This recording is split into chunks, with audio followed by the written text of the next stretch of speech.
Kita na ba, Mr. Raymart? Guys, like and subscribe. Okay na ba? Yes, Ito sir. na yung slide. So, ito yung number 22. Yung nilock naman natin ito kasi yung exam, since 'di ba, yung FINMA exam, your CPE exam is hindi ko pa siya nakikita kasi masyadong malawak ito kaya hindi ko pa siya diniscuss. Hindi ko finalo yung order ng modules. So, since nakita ko na siya, so marami tayong hindi dapat i-discuss kasi masyadong malawak itong 22 kasi by parts siya. Pwede mong lahat na ng formula is i-apply mo dito. But since, no, kailangan natin siyang i-compress. So, sign and cos lang yung madalas kailangan nating intindihin or alalahanin sa exam na to, sa part na to. So, again, this is the integration by parts. Antiderivatives, integral pa rin siya. No? So we have one objective, of course, find an antiderivative using integration by parts. So we have the formula of integration by parts. The integral of u dv equals uv minus the integral of v du. So ito yung, bali ito lang naman yung magiging formula niya. But, yun nga, kailangan nyo pa rin intindihin kung ano yung integral ng sine, anong derivative ng sine. So, bali maglalaro lang sa sine at cos, ha? Yan. Itong dalawa. Ay, hindi. Ito, tapos ito. Okay? Sine and cos lang tatandaan natin. Derivative ng sine cos. Derivative ng cos negative sine x. So, what is the integral of cos x sine x? So, what is the integral of sine x negative cos x? Okay? So, masyadong malawak. Kasi ito, it is only a trigonometric. Paano na sir kapag may log? Log. Tapos yung ln, Euler's, ganun. Marami pa yan. So, yeah, by dyan lang. So, masyado siyang malawak. Kaya, buti na lang, tapos na nung taga Aurelio AU, yung Aurelio University. Siya yung gumawa ng pinaka-last part. Ako yung gumawa ng unang part. Kasi, yeah. So, pure solving tayo sa basic cal halos. No? Mahirapan kayo sa basic cal exam. Kasi pure solving siya. Sir, 50. pero multiple choice pa rin, sir. Yes, it's multiple choice. Yung binigay ko sa Spin the inyong, pin, sir. ano yun? Spin the pin. Pag di na alam sagot. Basta aralin yung mabuti yung binigay kong quiz B sa inyo ah. Yung quiz B, naalala nyo yung quiz B natin. Aralin nyo yun. Maraming lalabas doon. Okay. In picking you, use, kasi we don't know how to, we're going to let here. We're going to let you, what is the dv, kasi meron tayong d, meron tayong v, meron tayong u, and v. So we have three variables here. U, v, d. And then in picking u and letting u, maglilet tayo ng u dito. The first thing that we need to consider is the word liate. L-I-A-T-E. So, dapat alam mo kung paano mo identify kung sino si logarithm. When it comes to log, of course, meron tayong symbol na log. ln, ganyan. Logarithm yung mga yan. Next is inverse trigonometric and algebraic and then trigonometric exponential. Sir, paano pag sa problem na una po si algebra? Sumunod is si trigo. Ano pong magiging yun natin? So, magiging yun natin dyan is yung algebra. Okay? Basta kung ano yung ano sa order ng ating itong liate po. Siya yung magiging U, ha? So, magbibigay tayo ng tatlong problem dito. Tapos, madali lang naman mag-pick ng U. Basta yung liate, i-memorize nyo dito ulit. So, again, 1, 2, 3, 4, 5, 6. So, di ba? Na-compress na yan, ha? 6 lang yung memorize nyo dyan. Compress na masyado yan. Natin masyadong marami yan. Ito yung unang problem. Kung titignan ninyo, ganyan po siya, integration by parts. I-solve natin siya by parts. Yan. Kaya siya tinawag na integration by parts.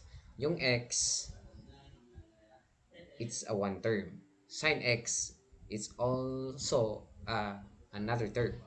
Dx is constant. Kasi di ba integral?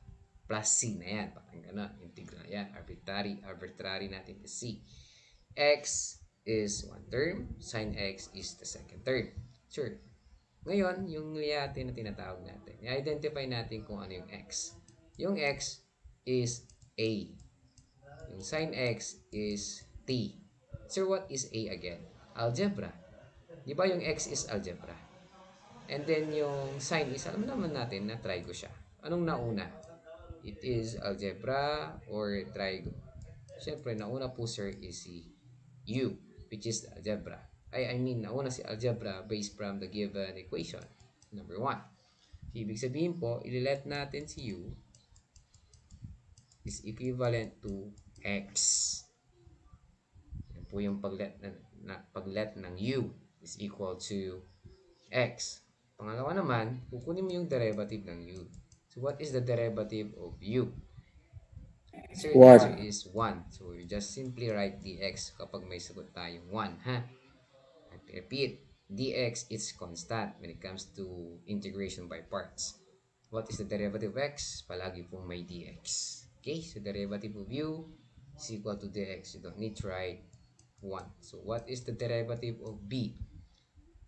Sir, what is the derivative of b? Kasi nga sa formula natin, meron tayong uv minus v du. So, yung ating dv naman na tinatawag, kung ano yung natira.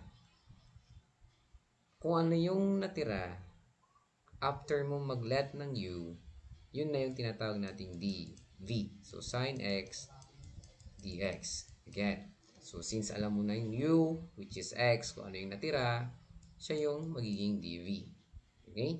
Ngayon, i-integrate natin yung dv equals sin integration ulit ng sin x dx. No, kapag nag-integrate tayo ng dv, alisin mo lang yung d-cancel mo lang yung d-cancel yung integral. So, magiging b na. Always yan ha. So, integral of dv is cancel si integral, cancel si d. So, magiging v. Ngayon, balikan natin yung formula natin kung ano yung integral ng sin x. Ang integral ha, iba ang integral sa derivatives. Ito yung derivatives, ito yung integral. What is the integral of sin x? The answer here is negative cos x. Okay? So, ilalagay natin dito, negative cos x. So, yung siba, hindi na kailangan ilagay. Ilagay mo man o hindi, parehas lang naman.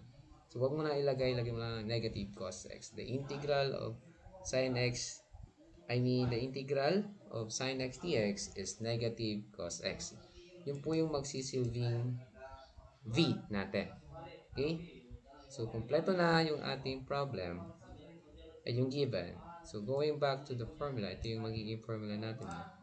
So, ito po yung formula natin, u dv. So, integral, sulat ko lang u dv equals ub integral of v du. Kompleto na yan. Sir, yung integral of v du ba pwedeng ibaba na lang namin? Pwede, u dv. Kasi given yan eh. May u ka na which is x, may dv ka na which is sin x dx. So, yung iba, sinusulat na yung mga given dyan. Wag na. So, lagay ko na lang dyan is as is na yung integral u dv. Ang importante kasi yung may after ng equals. Yung u natin dyan, so kitang-kita po na ang u natin is x. Okay? Ito po yung u, ux. Follow lang yung formula, substitution na lang. Next, yung v natin dyan is, gamit tayo ng open and close parenthesis, cos x. Then minus the integral, copy what is our v here, v based from the given, negative cos x po yung v. Yung derivative ng u natin dyan is dx. Okay? Kaya dito sa part na to, hindi na tayo naglagay ng dx. Okay? So, huwag nyo na po ilalagay yung dx. Magkalituan pa. Basta yung v natin is negative cos x. Kasi yung du natin is dx. Okay? Hindi pa yan tapos. Kasi negative, meron po tayong negative dito, meron ding negative sa kabila. Okay? So, pwede natin siyang i-distribute. So, tapos yung negative dun, dapat po palagi siyang nasa unahan. Yan yung tinuro ko sa inyo sa mga previous lesson. Bawal po magkaroon ng negative sa gitna, no? Kapag one term sila. So, one term lang po yung x, quantity negative cos x. Parang hiniwalay lang siya. Kung mathematics po ang pinag-uusapan, para siyang pinagsamang 3x. 3 times x, gano'n. Ginamitan lang siya ng parenthesis para mabigyang diin yung kanyang sign, I mean yung cos x, yung trigonometric functions. So, lagay natin dyan cos x. So, parang naging ano siya, negative 3x, parang gano'n. So, negative x cos x. So, negative times negative is positive. Tapos, integral of cos x dx. Yan. I-erase ko na yung integral of cos x dx. Now, what is the integral of cos x dx? So, lagay ko lang yan kasi kulang ng space, no? So, balikan natin yung table. What is the Sin. integral? Come again? Sin X. Alright. So, the integral of cos x is equal to sin x. So, doon lang po talaga iikot yung problem. So, i-erase ko na to kasi alam na natin yung integral niya. Yung integral niya is sin x. That's the time na maggagamit tayo ng plus c. So, the final answer in number 1 is negative x cos x plus sin x plus c. Ito na yung magiging sagot natin. Yan. May tanong po ba kayo? Or another example? Ipabalik po sa ano sir, sa last slide. Sa? Yung last slide sir, yung mga nauna. Yan sir. Ito. Tapos yung una sir. Ito. Yan lang yung Tapos tatanong yung una. niyo. Yung dalawang yan. Dalawa dito, dalawa din dito. Baka kasi ikot-ikutin. Yan. So, ito yung problem number 1. So, move on tayo sa number 2. So, as you can see, another two terms ulit yan. Integration by parts. Yung una is algebra. Pangalawa is, since may exponent, exponential. So, pag susulat mo ng liyate, yung exponential dulo. Yung algebra mas mauuna, kaya ililet natin yung u as x. Again, the derivative u is dx kasi 1 na yung x. Yung dv natin kung ano yung natira, which is ex dx. Next is that is the derivative of dv equals the integral ex dx. So, cancel na yan. So, magiging b. Then, kapag i-integral ng e raised to x dx, ang magiging sagot na lang natin dito is ex. Cancel na yung dx and integral. Ganyan lang yan ha. Wala nang iba. The integral of e pag exponential Euler's copy lang yung e raised to x. Ang tatanggalin mo lang dyan yung symbol ng integral at yung dx. So, doon na tayo sa integral ng u db. U db equals ub minus the integral of b du.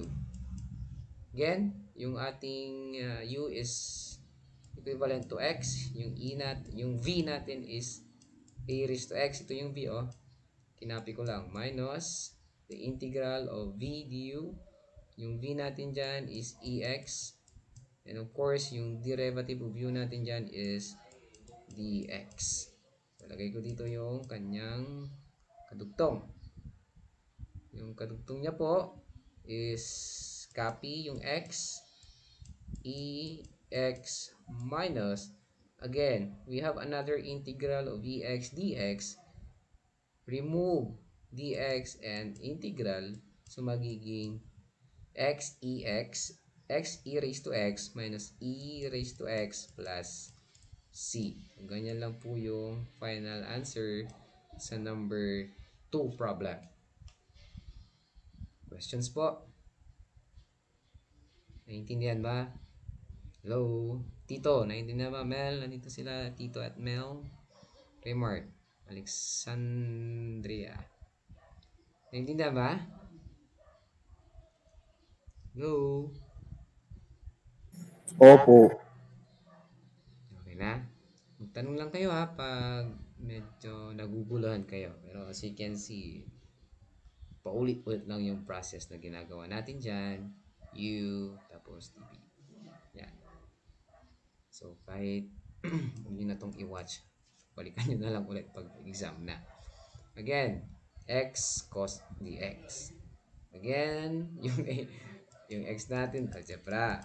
Yung cos, ano yan? Kulang ng s yan, dapat may s. Cos x natin dyan is trigo. So, liyati ulit. So, yung trigo nasa pang-apat. Yung algebra nasa pangatlo. So, yung u natin dyan is x. Yung du natin dyan, dx. Yung dv natin dyan, kung ano yung natira, cos x dx. Tapos, yung integral of dv equals the integral of cos x dx.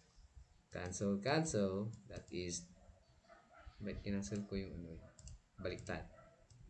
So, matitira dyan v kasi integral ng dv is v equals, here po, what is the integral of, ilan? Sine.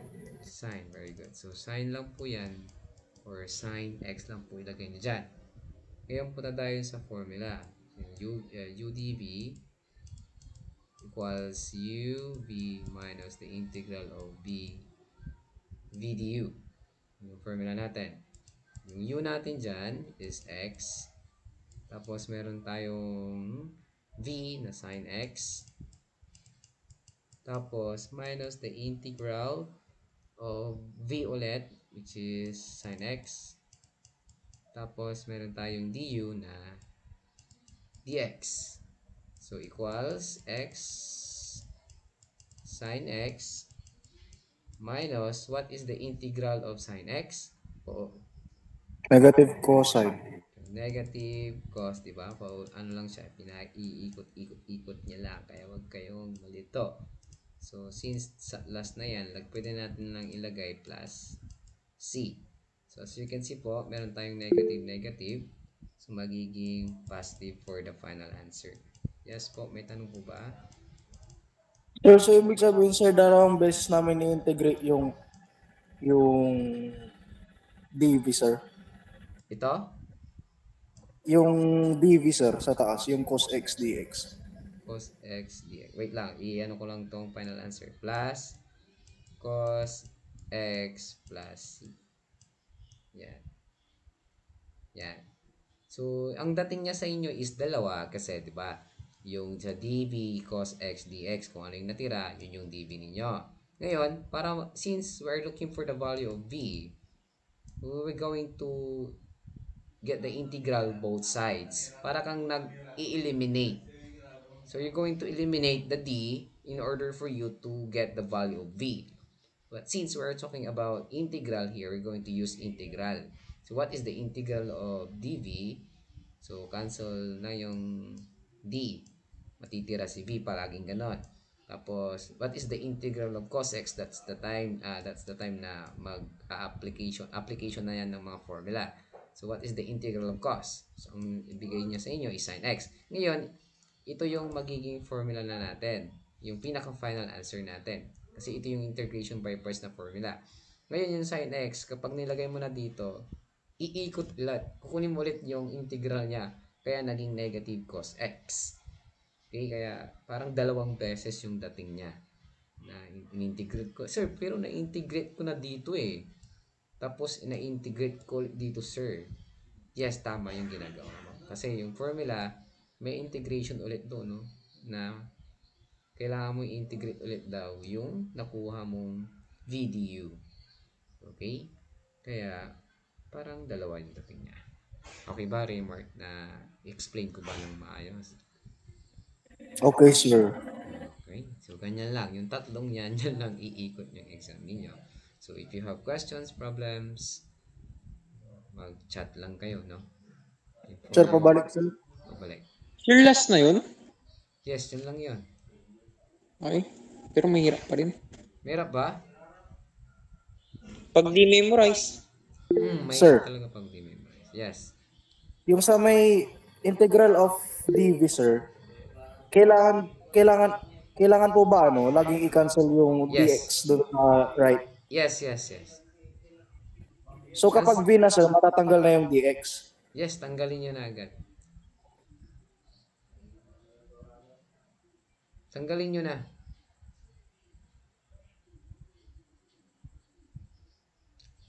Ganun lagi kasi sa exam, kunyari, given the derivative of b equals cos x dx, what is the value of v? What is your final answer? Is it sin x dx or sin x? It should be sin x. Okay? Diba, ang ibig sabihin ng integral, parang kabaliktaran ng derivative, diba? Parang dito sa integral of dv, oh, sir, parang naalis yung d. Oh, ganun dun sa right side. Sir, parang naalis yung d din. Pero yung d ka, di ba counterpart niya palagi si x. dx is as 1 na yan. So, parang ganun yung magiging pattern niya kapag nag-integrate ka ng dv. Integration, symbol, cancel yung d. Integration symbol, cancel yung d. But make sure na na-integrate mo si cos x. That's why we have sin x here. May tanong pa po ba? Bago tayo... Sir, may sample po ba kayo ng sir, yung logarithm? Logarithm. Marami namang example ng logarithm pero hindi ako naglagay kasi maproseso yung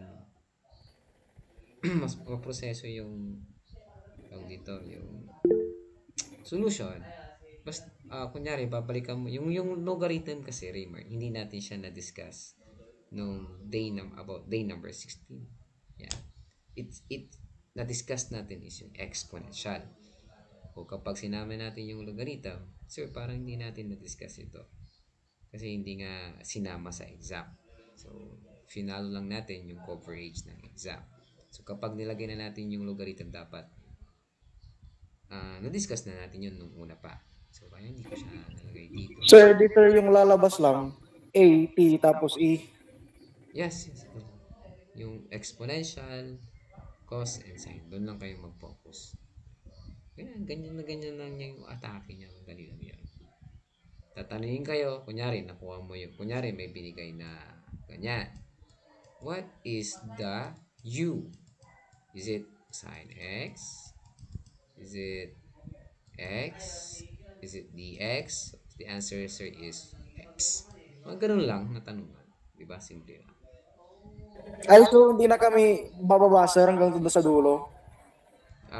Meron So din. may mga ganong tanong sir. May ganung tanong din. Yung isusolve mo lahat. Yung iba naman, identify mo lang kung ano yung u. Identify mo what is the dv. Depende. Di ba? Since na-discuss naman natin, feeling ko naman masasagutan nyo yun for this part. Okay? Okay sir. Sir, pwede pa balik doon sa pinakauna sir, yung may Yung liate.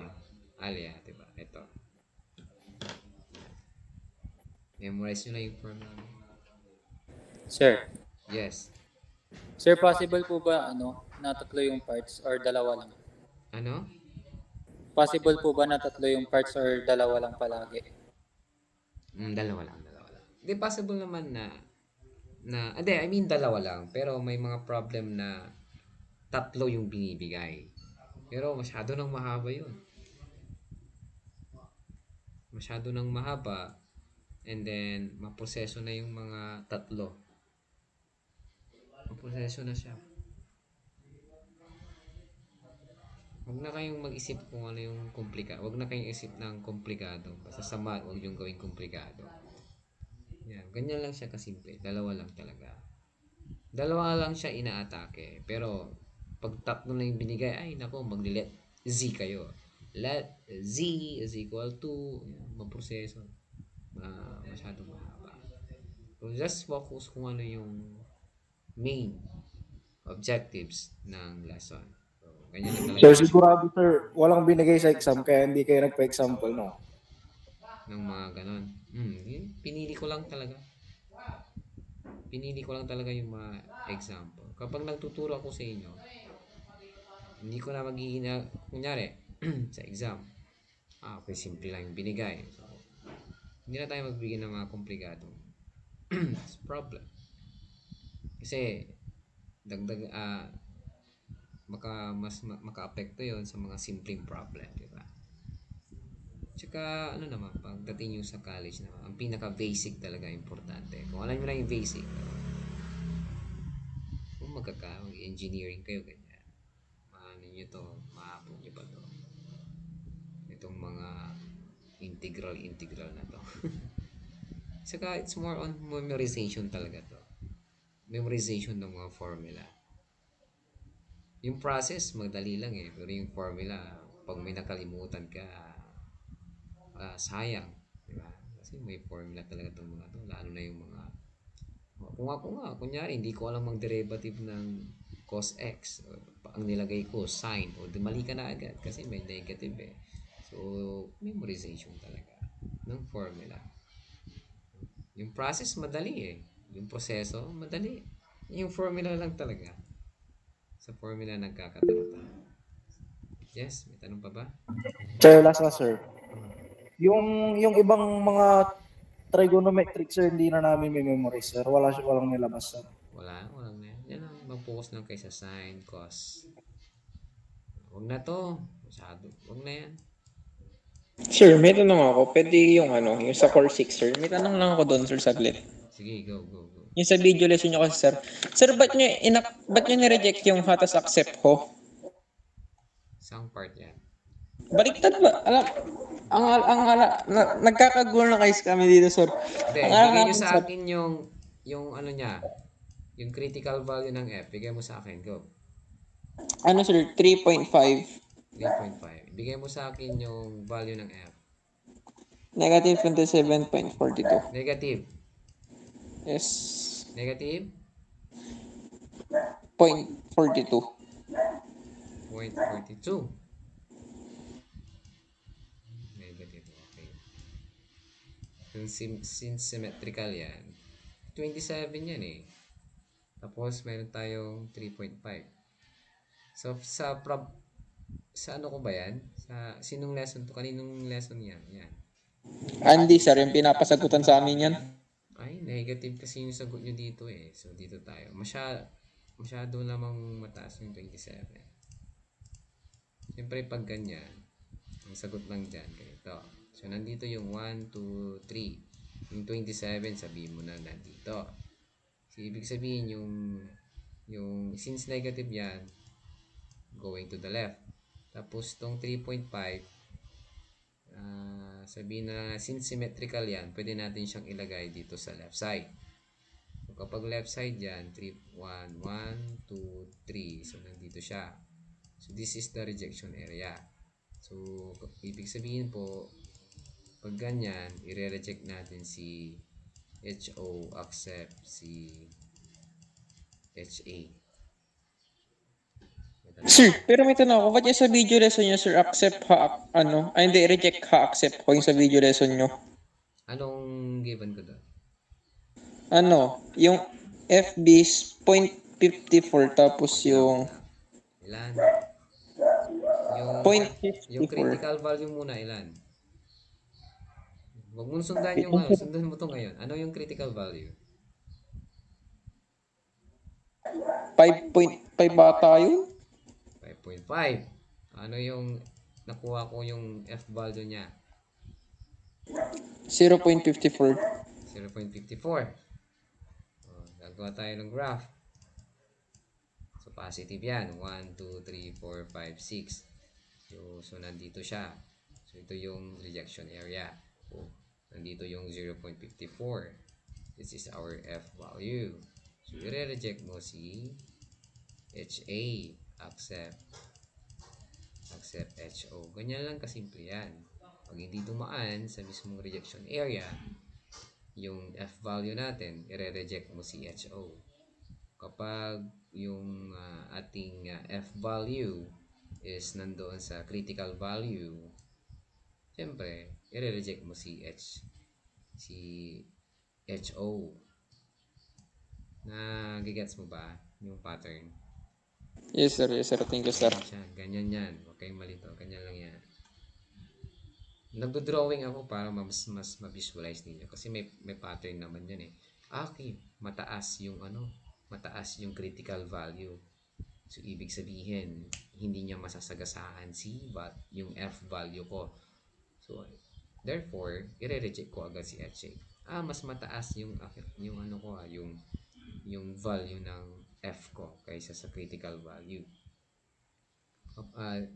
Kunyari, yung F value mo naging 6.54. O di nandun na siya sa rejection area. Under na siya ng critical value. Kaya siya tinawag na critical value kasi dyan tayo magda-decide kung i-reject natin hindi. Di ba yung 6.54 nandito na siya na part kasi positive eh. Okay? Ganun lang po yung technique dyan. Okay na po? Yes, sir. Thank you, sir. May tanong pa ba kayo about sa Core 6 or yung sa Core 6 bahala kayo kung ano yung formula na gagamitin ninyo, no? Kasi iba-iba kaming formula na ginagamit. Okay na po? So that's all. Bye, sir. Thank you so much for listening. Bye, sir. Thank you po. Thank you, sir. I-X ko na to para